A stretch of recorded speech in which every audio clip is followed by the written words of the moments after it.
자, 얼마 전에 중앙일보에서 이런 기사가 났습니다. 중국이 11월 역사 결의란 걸 통해서 우리 신경진 기자님의 거 갖고 왔는데 기사 가서 보세요. 기사 좋더라고요. 시진핑 주석이 3년 입에 쐐기를 박을 것 같다. 이런 기사가 나왔어요. 역사 결의 잘 못 들어본 단어고 저도 사실 익숙치 않은 단어인데 중국 역사상, 근현대 역사상 역사 결의란 게 3번 등장했다고 합니다. 한마디로 중앙위원회에서 모두 공산당이 모여서 역사적인 순간이라고 어떤 당에서 뭔가를 해석하는 바로 그런 결의거든요. 뭔가 결단을 내리는. 이번이 3번째라 그러는데 앞에 2번은 뭐냐? 중국 근현대사를 잠깐 보면 중국 국공내전이 있었죠. 국민당과 공산당이 싸우는 우리 장제스 아저씨가 중국을 다 먹을 줄 알았는데 유리했었지만 하필이면 중국 역사에서 가장 유명한 사건, 현대 중국의 운명을 가른 바로 그 사건. 이게 다 아시죠? 시안 사건. 중국의 영웅입니다. 진짜요. 좀 이따 보여드리겠지만 현대 중국의 최고의 영웅을 꼽아라 그러면 5손가락에 들어갈 것 같은 현대 중국의 영웅이 등장을 하는데 그게 장세랑이죠. 장세랑 이 아저씨가 자신의 상사였던 장제스를 납치하죠. 납치하면서 중국 국민당과 공산당이 서로 싸우지 말고 일본을 먼저 상대하자. 그래갖고 장제스를 납치해서 공산당이 기사회생을 하고 일본하고 싸우는 틈에 공산당이 힘을 키워서 국민당을 치니까 국민당이 결국엔 날아가고 국민당이 결국 대만까지 쫓기는 2차 국공합작을 하게 되고 결국 대만까지 쫓기는데 뭐 이 얘기는 다 아시니까 빨리 넘어갈게요. 2차 국공내전이라 그래서 결국엔 중국 공산당이 최종적으로 승리하고 중국대를 완전하게 장악하게 됩니다. 자, 그런데 국민당 입장에서는 대만으로 쫓겨가잖아요. 이게 이제 국부천대라 그러는데 이 대만으로 도망가니까 얼마나 정신이 없겠어요. 장제스가 본토에 있다가 대만과 조그만 성으로 도망갈 때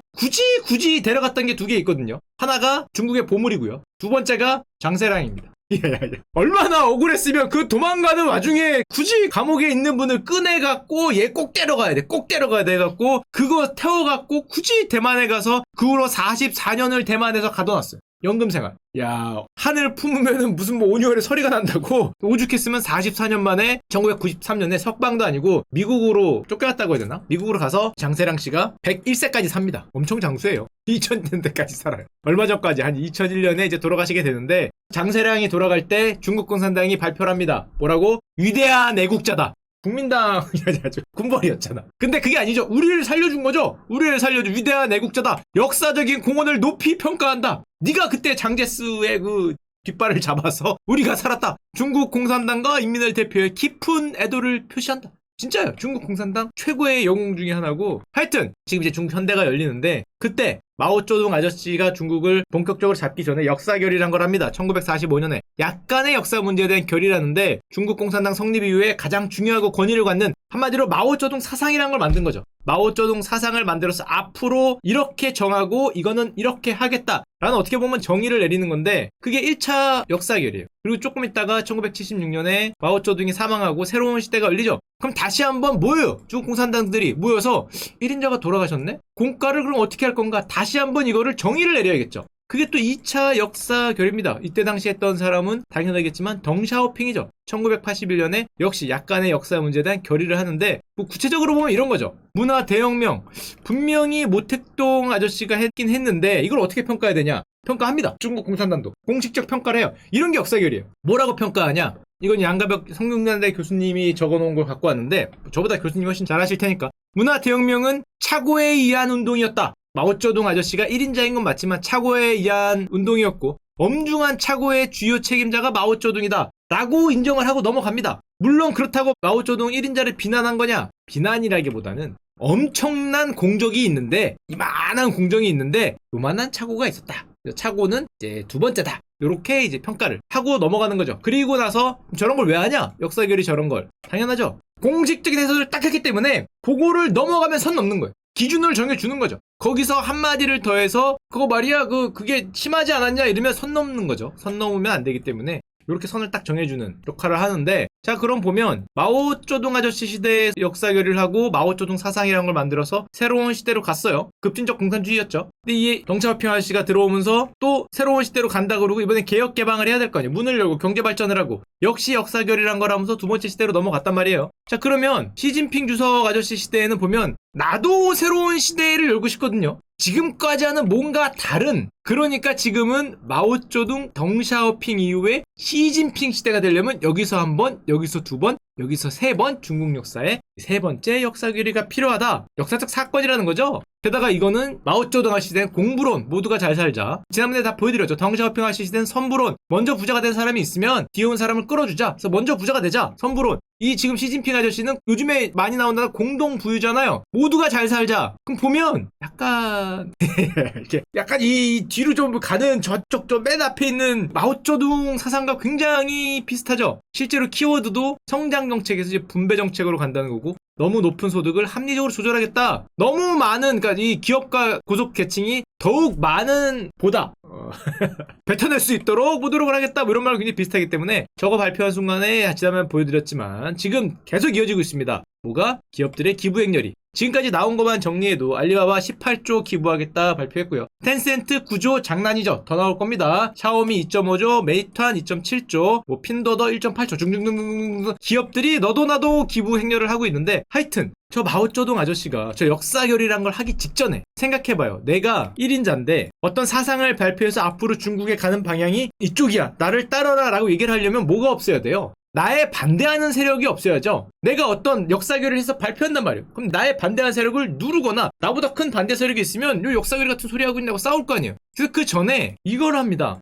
정풍운동이란 거래요. 정풍운동이 뭐냐? 마오쩌둥 사상을 한마디로 역사결이 전에 펼치는 거죠. 편향적 사고와 악습을 일소하자. 한마디로 학습의 자세, 당생활의 자세, 뭔지 몰라도 문장 표현 선전 방식 자세. 한마디로 마오쩌둥의 공산주의 사상에 벗어나는 사고와 악습을 없애버리는 운동이 수정하는 운동, 정풍운동이죠, 정풍운동. 예를 들면 이런 거예요. 결국에는 우리 입장으로 보면 사상학습과 탄압이 되는 건데, 자아 비판해라, 상호 비판해라, 그다음에 마오쩌둥 사상과 어울리지 않는 거는 교정해라. 만약에 수정이 안 되는 사람은 반동분자죠. 그래서 그 정적들이 다 나가 떨어집니다. 여기서 당연히 문화예술을 통제하고 반대 세력을 숙청하는데, 문화예술을 이렇게 말하죠. 문화예술은 혁명의 도구, 구성 요소가 돼야 된다. 인민을 단결시키고 교육시키고 반동 세력과 투쟁하게 하는데 도움을 주는 게 문화예술이다 라고 마오쩌둥 그때 주석이 얘기를 하고 정풍운동을 펼치는데, 자, 이건 옛날 일이고 아까 전에 보여드렸지만 시진핑 주석이 추구하는 새로운 역사결의는 왠지 공동부유하면서 마오쩌둥 사상과 굉장히 비슷한 전철을 밟을 것 같다라고 생각하는 와중에 사람들이 생각해보니까, 야, 마오쩌둥 아저씨가 그런 역사결의 하기 전에 자기의 사상이 앞으로 중국을 다스린다라 얘기하기 전에 자기의 사상과 어긋나는 일에 대해서 제거하는 활동들을 했었거든요. 정풍활동이라고. 그리고 나서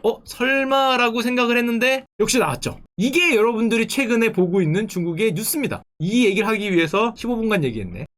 이 얘기가 뭐냐? 중국이 강력한 연예인 규제책을 발표했어요. 신문의 제목만 보셔서 안에 있는 구체적인 내용을 모르실 텐데 내용이 환상적입니다. 일단 사회적 무리를 일으킨 연예인 출연 금지, 뭐 이건 당연하다고 보고요. 고액 출연료 받으면 출연 금지, 과도한 오바 떨면 출연 금지. 함부로 오바 떨면 안 됩니다. 거기 나와서 전통 문화를 뭐라고 했다? 출입 금지. 기형적인 미적 기준 괴상하게 생기면 출연 금지. 너무 예쁘게 생기거나 이쁜 남자 안 되죠. 너무 괄괄하게 생기거나 못생겨도 안 되나? 하여튼 기형적이면은 안 되는 겁니다. 중국 문화적으로 생겨야지 서양적으로 생기거나 뭐 금발 잘못하면 못할 수 있습니다. 온라인 인플루언서 입 함부로 놀리면 출연 금지. 저속하다. 저속. 조심해야 됩니다. 이거 뭐 된장 바르고 그러면 바로 출연 금지예요. 뭐 막 먹다가 뭐 던지고 이러면 출연 금지고, 재미있는 건 아이돌 선발 오디션 프로그램 금지예요. 프로듀스 101 이런 거 이제 안 됩니다. 중국에서는. 옛날에 뭐 우리나라 거 뭐 몰래 뭐 사가고, 이제는 안 사갈 거예요. 못해요. 하면 잡혀가요. 선발 오디션 프로그램 당연히 안 되고요. 스타의 자녀가 방송 프로그램에 요즘 우리나라 많죠? 중국에서는 어린 반푸서티도 없습니다. 앞으로는. 이거 하면은 스타 안 보일 수도 있어요. 그리고 도덕적 품행이 바르지 못한 자 역시 출연 금지. 근데 문제는 도덕적 품행이 어디까지예요? 여기에 굉장히 이렇게 들어가기 때문에 예를 들면 이런 게 나오는 거죠. 신문 기사를 보면 이런 거. 예쁜 남자 아이돌 출연 금지다. 예쁘게 생긴 애는 뭐라 그래야 되냐? 중국의 전통적인 그런 미적 기준에 어울리지 않는다. 무슨 말인지 잘 모르겠는데. 한마디로 약간 뭐 표현이 그렇지만 이 뭐라 그래야 되냐? 그 남자가 남자를 성적 하여튼 뭐 있잖아요. 여성처럼 생긴 남자나 뭐 그렇게 되는 분들은 그 기형적인 미적 기준이기 때문에 안 된다는 거죠. 남자가 예쁘게 화장하고 나오거나 그러면 안 된다. 그래서 요즘 중국 아이돌이 이제 앞으로는 예쁘게 생기고 뭐 이렇게 잘생기고가 아니라 괄괄한 분들이, 그죠? 배 좀 나오고 배 좀 나오고 러닝 셔츠 입고 이런 거 한두 개 풀고 나와야죠. 이렇게 해야 이제 출연할 수 있는, 러닝 좀 풀고 뭐 이러지 않을까 생각하는데, 그런 기형적인 미적 기준은 이제 안 되는 겁니다. 이제 안 되는 거고, 조금 더 내용을 보면 정치적 입장이 부정확하거나 덕성을 상실하거나 미풍양속을 위반하거나 언행이 바르지 않으면 절대 출연을 금해요. 이제는 뭐 거의 중국의 모든 연예인들은 정치적 입장을 선언해야 돼.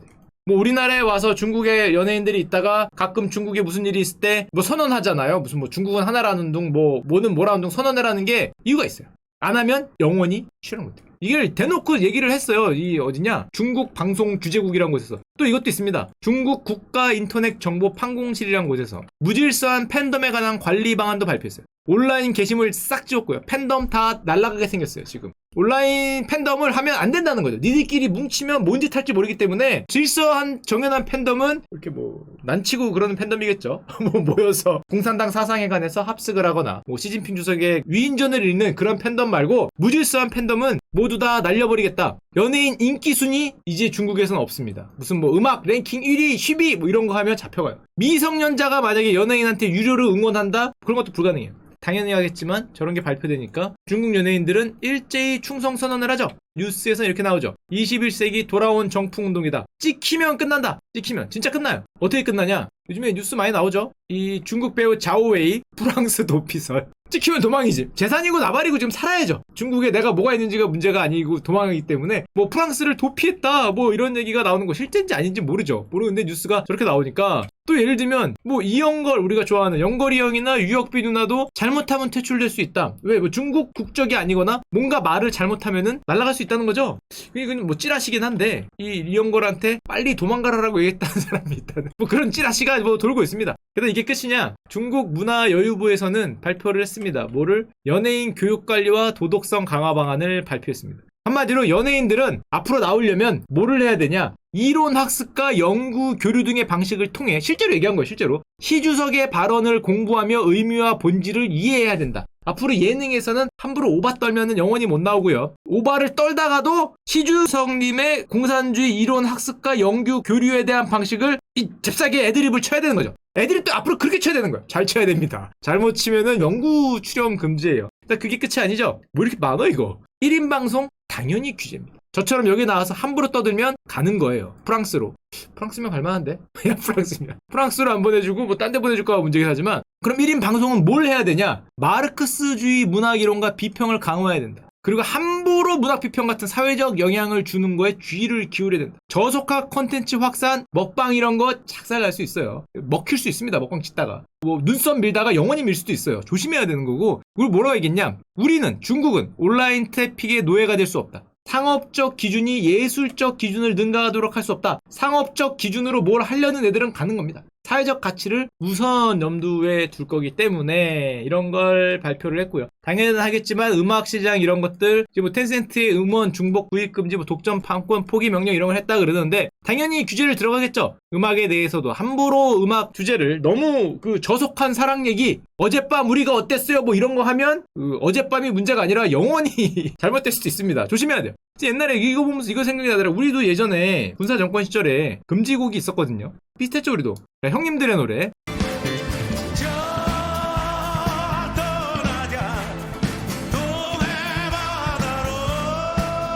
자 이런 노래가 있었는데 자 이걸 들으면 그런 생각이 들잖아요. 젊은 분들은 저게 왜 금지인가? 동해바다로 떠나자고 고래사냥이죠. 고래사냥. 고래사냥인데 왜 금지인가? 왜 금지인지 아십니까? 이 최인옥 선생님을 불러 이렇게 했대요. 고래가 의미하는 게 뭐냐? 왜 네가 고래를 잡아야 되냐? 왜 동해바다로 떠나야 되냐? 동해바다가 파란색이니까 청와대?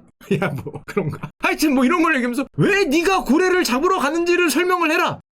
고래 술 마시고 고래 잡으러 그래서 금지가 됐습니다. 실화죠 실화. 공연윤리위원회 뭐 웃기는 얘기긴 하지만 중국에서는 이런 일이 펼쳐질 수 있는 거죠. 술 마시고 노래하고 춤을 춰봐도 가슴에는 하나 가득 슬픔이라면 안 되죠. 어디 되도 않는 슬픔. 가슴에는 하나 가득 공산주의 뿐이네. 우리 주성님 뿐이네. 그래야 되는 거지. 어디 감히 네가 슬픔 뿐이네. 지금 이 태평성대에 슬픔이 되겠냐. 이제 이렇게 되는 거고요. 이런 규제가 지금 펼쳐지고 있는 거고 여러분들의 또 마음을 뜨겁게 만들었던 바로 그 규제. 대한민국의 전 학부모님들이 부럽다고 얘기했다는 바로 그 규제. 실화입니까? 대한민국의 학부모님들이 이걸 부럽다고 했다는 게. 중국의 게임 산업도 역시 초강력 규제를 발표했는데 18세 미만 청소년들은 평일 온라인 게임을 어떻게 금지하겠다? 전면 금지하겠다.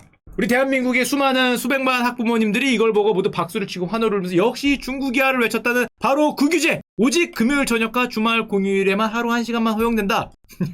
세다 진짜 세다. 평일 온라인 게임 전면 금지. 대단합니다. 전 이걸 보고 깜짝 놀라서 텐센트 주식을 쳐다봤어요. 중국에서 가장 큰 기업이죠, 텐센트. 근데 안 빠지더라고. 아, 하긴 뭐 미리 빠졌지. 일단 미리 빠진 게 크고요. 텐센트가 미성년자 비중은 좀 낮다라고 발표하긴 했는데, 에이, 여러분들이 좋아하는 왕자 용여 일명 롤 같은 거 18세 미만 못합니다. 여러분들 중국인이면 롤하다가 잡혀가요. 진짜입니다. 평일에 롤하다가 잡혀갈 수 있어요. 물론 이렇게 생각할 수 있어요. 에이, 형, 에이, 애들을 몰라서 그래. 이거 다 되지. 이거 있지. 이거 부모님 아이들이 이거 다 하지. 이거 누가 그렇게 순진하네, 이 형. 에이, 이거 연애 또 뭐 형 세대나 그렇지, 뭐 이렇게 생각할 수도 있지만 그거는 우리들 생각이고요. 그럼 어떻게 되냐? 안 됩니다. 왜? 텐센트가 발표를 했어요. 이미 조금 전에 청소년 게임 금지를 위해 안면 인식을 개발하겠다.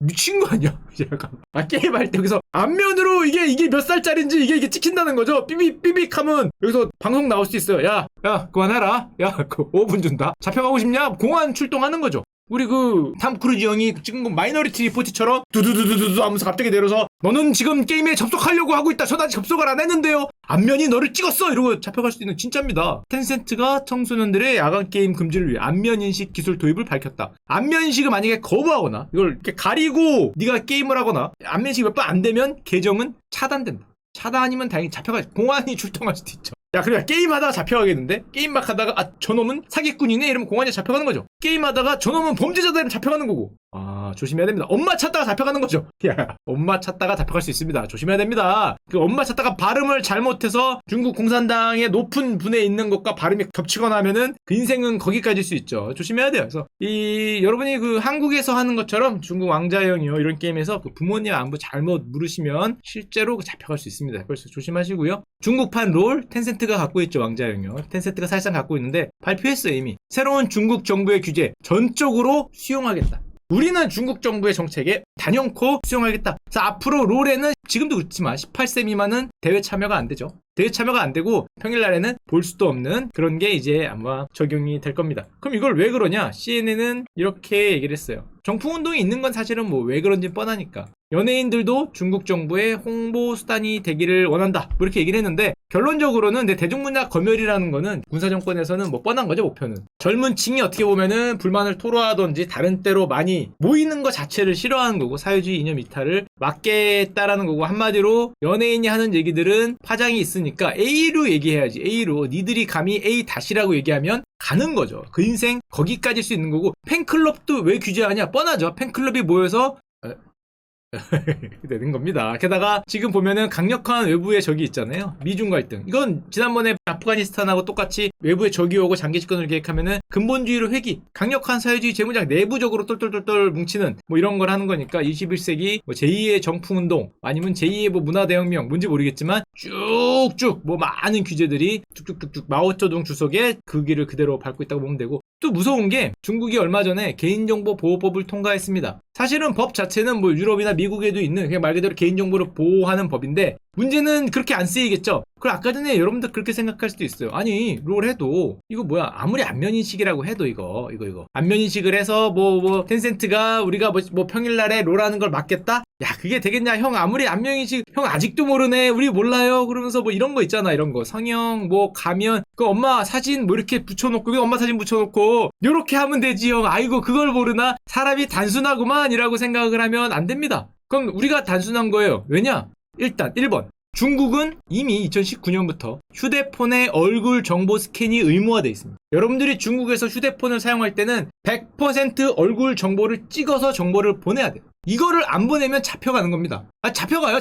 안 돼. 휴대폰이 안 돼. 얼굴 정보를 반드시 찍어야 돼. 이게 의무입니다. 의무. 이게 얼마나 잘 되냐면 이제 중국에서는 이승우 기자님의 뉴스에서 갖고 온 건데 얼굴이 만능 열쇠래. 저도 안 가봐서 모르겠는데 CCTV가 있잖아요. 이제 우리는 지금 QR코드 되잖아. 얼굴로 되면은 쇼핑하고 계산하고 ATM에서 돈 뽑고 반대로 얼굴 정보를 등록하지 않으면 스마트폰은 아무것도 안 돼요. 아무것도 안 되기 때문에 생활이 불편하다 그러는데 형 그러니까 그 얼굴 정보도 등록하긴 했겠지만 이런 걸로 만들어서 엄마 걸로 해서 엄마 걸로 하면 되잖아. 그렇게 생각하면 또 안 되는 게 최근에는 그런 불충한 생각을 할까봐 스캔된 물체의 생체 신호를 야 이거 뭐 SF 영화가 아니고요. 스캔된 물체의 생체 신호를 효과적으로 식별할 수 있는 감지 기술을 개발하고 있다. 나중엔 여러분들 DNA를 넣어야 될 수도 있어요, 여기다. 한마디로 그런 걸 썼다가 생체 신호가 잘 안 오면은 또 뭐 공안 출동하는 겁니다. 두두두두두 하면서 너는 이미 포위됐다. 그리고 뭐가 위에서 줄 잡고 내려오고 뭐 그럴 수 있어요. 생체 신호? 뭐 나중에는 그 뭐야 혈액도 여기다 넣어야 할 것 같은데 하여튼 이런 데기 때문에 그런 걸로 막아질 수 있는 게 아닌 거죠. 한마디로 진짜 중국 정부가 막으면 막히는 걸 수 있어요. 막히는 걸 수 있기 때문에 우리나라의 셧다운 제도하고는 차원이 다른 그런 얘기이고 결론적으로 보면 누가 보더라도 정말 강력한 빅브라더의 시대를 지금 열고 있고 외적이 등장을 하니까 아까도 말씀드렸지만 과거로 돌아가는 근본으로 회귀하는 이게 뭐 와하비즘하고 굉장히 비슷한데 이슬람에서는 이런 거 했다가 극단적인 세력이 나와서 지금까지 테러를 하고 있는데 정말 강력한 공산주의 이데올로기 시대로 돌아갈 것인지 옆에 나라에서 뭐 이런 일이 펼쳐지고 있는 게 우리가 지금 역사의 현재를 살아가고 있는 거죠. 세 번째라고 불리는 뭐 역사가 올지 모르겠지만 한 번, 두 번 지금까지는 이 덩샤오핑이라는 분이 만든 1번과 2번 세대에서 우리가 살아가고 있었는데 우리 옆나라도 1990년대 후반부터 20년간 살아가고 있었는데 정말 이 문이 닫히고 세 번째 새로운 시대로 들어가느냐 실시간으로 보고 있는 겁니다. 실시간으로. 들어갈 것 같으면 우리가 과거의 역사책에 봤던 뭐 무슨 문화대혁명 무슨 뭐 정풍운동 이게 21세기 판으로 벌어질 수도 있는 실시간으로 보고 있는 거죠. 나중에 이거 역사로 외우겠죠. 역사로 2021년 그날 야 그날 그러면서 뭐 연예인이 뭐 어떻게 되고 뭐 연거리 형이 도망가고 이게 실제로 역사책에서 배울 수도 있는 겁니다.